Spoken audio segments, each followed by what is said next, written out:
Good morning guys, कशा आहात तुम्ही सगळे? आय होप तुम्ही सगळे मस्त असणार, मजेत असणार. आणि मला एक गोष्ट सांगायची, बाहेर खूप जास्त ऊन आहे.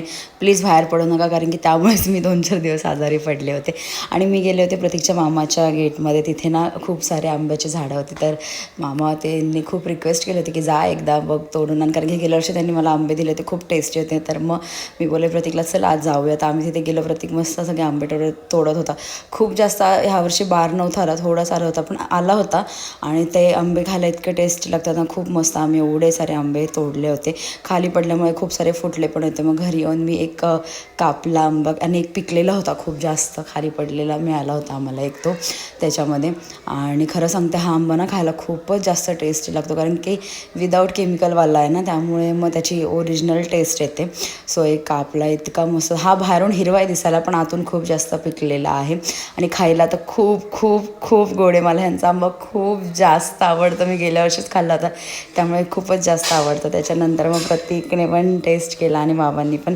तो पण बोलत होता खूप गोड आहे. आणि नेमकी एकच पिकला होता. जास्त असते तर आम्ही तेव्हा सगळे खाऊन टाकले होते. बाकी सगळे आम्ही पिकायला तसेच्या तसेच ठेवले आहे. त्याच्यानंतर फ्राईज होतं म्हणून फ्राय केलं होतं.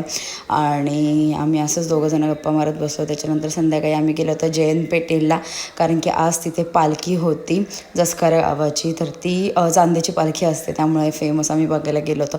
खूप सारी त्यांनी लाईटिंग केली होती, खूप सारं डेकोरेशन केलं होतं. खूप मस्त आणि सुंदर असं मंदिर पण सजवलं होतं. खूप सारे लेझरच्या लाईटिंग लावल्या होत्या. आणि ही यात्रा खरंच खूप भली मोठी होती, खूप जास्त. आणि थोडी गर्दी होती म्हणून आम्ही पहिले लाईनीत उभे राहिलो. आम्हाला 10 ते 15 मिनटं गेलेच दर्शन करायला. आणि त्याच्यानंतर हा ना इथे मुलं खडे खेळत होतं. कोण कोण लहानपणी खडे खेळले मला नक्की कमेंटमध्ये सांगा. आम्ही तर खूप जास्त खेळलो आहे. आमचा ग्रुप असायचा, पितू, किरण, मी आणि आमच्या बाजूच्या आत्या असायच्या सगळ्याच मुलं. त्याच्यानंतर हा यांचा सोंगचा कॉस्ट्यूम होता. सगळेजण होते, खूप सारे जण, काय खूप खूप म्हणले होते. आणि खूप सुंदर दिसत होते. ह्यांचा ग्रुप ना खूप स्पेशली चांगला होता. हे सगळे मुंबईवरून आले होते, पण ज्यांचे मेन हेड होते ते उरणचे होते. त्याच्यानंतर मग आम्ही थोडं खायला गेलो, खूप सारं एक्सप्लोअर केलं. काय खूप सारं लागलं होतं. खूप खाऊचे पण शॉप लागले होते. त्याच्यानंतर फायनली पालखी जेव्हा बाहेर आली तेव्हा तुम्ही बघू शकता हा जल्लोष, हा आनंद सगळ्यांमध्ये बघू शकता. खूप मजा आली, खूपच मस्त. जसं पालखी बाहेर आली सगळे फटाके वगैरे भरपूर साऱ्यांनी फोडले, खूप जास्तच फोडले होते. आणि ते बघून खूपच भारी वाटलं. गुलाल फुल.